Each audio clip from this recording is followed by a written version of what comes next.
एक राज्य के पुलिसकर्मी अपने हथियार डाल रहे हैं और आप जानते हैं हथियार क्यों डाले जा रहे हैं। हथियार इसलिए डाले जा रहे हैं क्योंकि इस राज्य में एक चरमपंथी गुट ने उनके एक वरिष्ठ पुलिस ऑफिसर को किडनैप कर लिया, उसे अगवा कर लिया। और न सिर्फ पुलिस ऑफिसर को बल्कि उनके एक एस्कॉर्ट को भी अगवा कर लिया। हताशा में, डेस्परेशन में अब मणिपुर के ये कमांडोज जो हैं अपने हथियार डाल रहे हैं। कितने महीने हो गए मणिपुर में हालात बद से बदतर हैं। प्रधानमंत्री अब भी खामोश हैं। इससे ज्यादा शॉकिंग कोई तस्वीर नहीं हो सकती दोस्तों, कि एक राज्य के अंदर वहां के पुलिस के कमांडोज जो हैं, मणिपुर के कमांडोज अपने हथियार डाल रहे हैं। उनकी हताशा देखिए। एक चरमपंथी गुट उनके पुलिस ऑफिसर को अगवा कर लेता है और पूरी बेबसी के साथ वो इस मंजर को देख रहे हैं। मैं आपसे एक सवाल पूछना चाहता हूं, प्रधानमंत्री अब भी इस मुद्दे पर खामोश क्यों हैं? प्रधानमंत्री नरेंद्र मोदी सचिन तेंदुलकर की कश्मीर यात्रा पर टिप्पणी करते हैं। मोहम्मद शमी अगर अस्पताल में बीमार हैं, उनका ऑपरेशन हो रहा है, उस पर टिप्पणी करते हैं, मगर साहब मजाल है मणिपुर पर कुछ भी कह दें। सबसे पहले दोस्तों यह खबर क्या है वो मैं आपको दिखलाना चाहता हूं।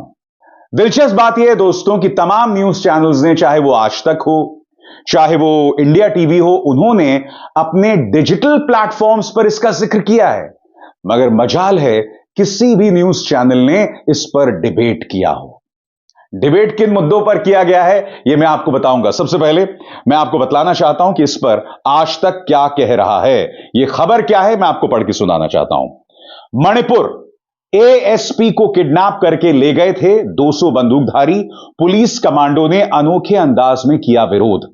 मणिपुर के पश्चिमी इंफाल इलाके में 200 हथियारबंद लोगों ने एक सीनियर पुलिस अधिकारी के घर पर धावा बोलते हुए उनका अपहरण कर लिया। हालांकि पुलिस और सुरक्षा बल ने कुछ घंटों के अंदर ही अधिकारी की सुरक्षित वापसी करवाने में कामयाबी पाई। अब पुलिस कमांडो ने जमीन पर हथियार रखकर अनोखे अंदाज में विरोध जतलाया है। देखिए दोस्तों, एक बार फिर इस वीडियो को देखिए, किस तरह से वो लोग अपने हथियारों को जमीन पर रख रहे हैं। इससे ज्यादा शॉकिंग तस्वीर नहीं हो सकती है पिछले 24 घंटों की। मगर मजाल है कि प्रधानमंत्री इस पर कुछ कहें। मजाल है कि गोदी मीडिया इस मुद्दे को लेकर कटघरे में रखे। मजाल है कि बीरेन सिंह जो कि मुख्यमंत्री है मणिपुर के, उनकी नाकामियों के लिए उन्हें कटघरे में रखा जाए। मैं आपसे एक सवाल पूछना चाहता हूं, किसी और राज्य में कोई ज्यादती होती है तो वहां की सरकारें काम करती हुई दिखाई देती हैं। आज ही शाहजहां शेख को टीएमसी की सरकार ने गिरफ्तार किया है संदेशखाली मामले में। इससे पहले भी उन्होंने अपने कुछ नेताओं को गिरफ्तार किया था। मैं आपसे सवाल पूछना चाहता हूं, बीरेन सिंह की नाकामी लगातार दिखाई दे रही है मणिपुर में, क्या उन पर कोई कार्रवाई हुई? प्रधानमंत्री क्या कर रहे हैं मैं आपको बताता हूं दोस्तों आपके स्क्रीन पर। जैसा कि आप जानते हैं कि सचिन तेंदुलकर कश्मीर गए हुए थे और कश्मीर से वो क्या कह रहे हैं आपके स्क्रीन पर। जम्मू कश्मीर मेरी यादों में एक खूबसूरत तजुर्बा रहेगा, एक खूबसूरत लम्हा रहेगा। चारों तरफ बर्फ थी और मैंने लोगों की गर्माहट को महसूस किया, उनकी खातिरदारी को महसूस किया। माननीय प्रधानमंत्री जी ने कहा कि इस देश में कितना कुछ है देखने के लिए। मैं उनसे पूरी तरह से इत्तेफाक रखता हूं। The Kashmir willow bats are great examples of make in India, make for the world. Kashmir के जो बल्ले हैं, विलो के जो बल्ले हैं, वो मेक इन इंडिया की शानदार मिसाल हैं। ये जो बल्ले हैं वो दुनिया भर में भेजे जाते हैं और भारत के लिए शान का प्रतीक है।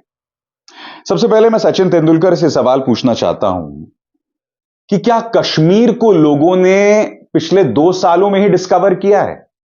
क्या 2014 से पहले लोग कश्मीर नहीं जाते थे? सचिन जी आप मेरे हीरो हैं, यू आर माय हीरो।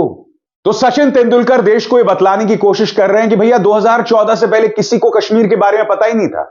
2014 से पहले विलो बैट्स बनते ही नहीं थे। और प्रधानमंत्री नरेंद्र मोदी इस मुद्दे पर टिप्पणी कर रहे हैं। प्रधानमंत्री का बयान आपके सामने, अंग्रेजी में बयान है, हिंदी में अनुवाद करूंगा। This is wonderful to see. Sachin Tendulkar's lovely Jammu Kashmir visit has 2 important takeaways for our youth. One, to discover different parts of incredible India. to the importance of Make in India. Together, let's build a विकसित and आत्मनिर्भर भारत. प्रधानमंत्री कह रहे हैं कि भाई इससे दो बहुत खूबसूरत संदेश मिल रहे हैं और मैं आपको बता दूं, मैं उससे इत्तेफाक रखता हूं. पहला संदेश क्या है कि भाई हम भारत को डिस्कवर करें, भारत में घूमें. और दूसरी बात क्या है? मेक इन इंडिया, विकसित और आत्मनिर्भर भारत. बहुत अच्छी बात है. मगर मैं फिर आपसे सवाल पूछना चाहता हूं, क्या 2014 से पहले कश्मीर में पर्यटन नहीं हो रहा था? बताइए, क्या 2014 से पहले लोगों को कश्मीर के बारे में नहीं पता था? सबसे बड़ी बात, सचिन तेंदुलकर जाएं कश्मीर, वहां पर सरकारी प्रोपेगेंडा पूरी तरह से चलाएं, मुझे कोई प्रॉब्लम नहीं है. करिए, आपको करना है करिए. जो भी काम आप ईमानदारी से करना चाहते हैं, लीगली करना चाहते हैं, आपको करने का अधिकार है. मगर मैं आपसे सवाल पूछना चाहता हूं प्रधानमंत्री, आप अब भी मणिपुर पर क्यों खामोश हैं? मणिपुर में लगातार बड़ी खबरें आ रही थी. हमने देखा किस तरह से औरतों को निर्वस्त्र घुमाया जा रहा था, किस तरह से उनके परिवार के पुरुषों को मौत के घाट उतार दिया गया था. लगातार वो खबरें आ रही थी. प्रधानमंत्री ने तब जाकर अपना मुंह खोला जब विपक्ष ने इस मुद्दे पर दबाव बनाया, और संसद के अंदर भी तब जाकर उन्होंने इस मुद्दे पर मुंह खोला जब विपक्ष में संसद ने वॉकआउट कर दिया. तब जाकर उन्होंने अपना मुंह खोला. अहंकार देखिए, हठ धर्मिता देखिए. यानी कि एक महाराजा वही करेगा जो उसका मन करेगा. सामने जो मुद्दा दिखाई दे रहा है उसे संबोधित नहीं किया जाएगा. मैं फिर आपसे पूछना चाहता हूं प्रधानमंत्री, आपके ट्विटर टाइमलाइन पर आप कई मुद्दों पर टिप्पणी कर रहे हैं. यहां मणिपुर कमांडोज जो हैं वो अपने हथियार रख रहे हैं, इस पर आपका मुंह क्यों बंद है? और आपका पालतू गोदी मीडिया, आपके गुल्लू और कालू पापा की परियां किन मुद्दों पर डिबेट कर रहे थे? ये देखिए, जी न्यूज का एक गुल्लू 370 तो कंफर्म है, यानी कि ये बोल रहे हैं कि भाजपा को 370 सीटें मिलना तय है. आगे देखिए, आज तक बीजेपी के मिशन 370 को कैसे आसान बना सकता है केरल. यानी कि अब केरल में जितनी भी सीटें हैं वो भी भाजपा को जाने वाली हैं, बकौल आज तक. मैं आज तक से पूछना चाहता हूं, आपके डिजिटल प्लेटफॉर्म ने यह खबर की थी, तो आप इस पर डिबेट क्यों नहीं कर सकते? मैं मानता हूं कि एएसपी साहब को रिहा करवा लिया गया है, मगर अगर इस तरह से हथियार रखे जा रहे हैं तो यह तो बहुत बड़ी खबर है ना. इस पर डिबेट होना चाहिए था. खामोशी क्यों है इस मुद्दे पे? फिर देखिए साहब, मोदी की वो गारंटी जिससे मुसलमान वोटों की गारंटी लेने वाले घबरा गए. एक और देखिए, कांग्रेस की जीत में पाकिस्तान जिंदाबाद, कर्नाटक में देशद्रोही नारों का सच क्या है? हारे तो बवाल, जीते तो पाकिस्तान जिंदाबाद. फेक न्यूज, भ्रामक खबरें फैलाना, मगर असली मुद्दों से दूर भागना.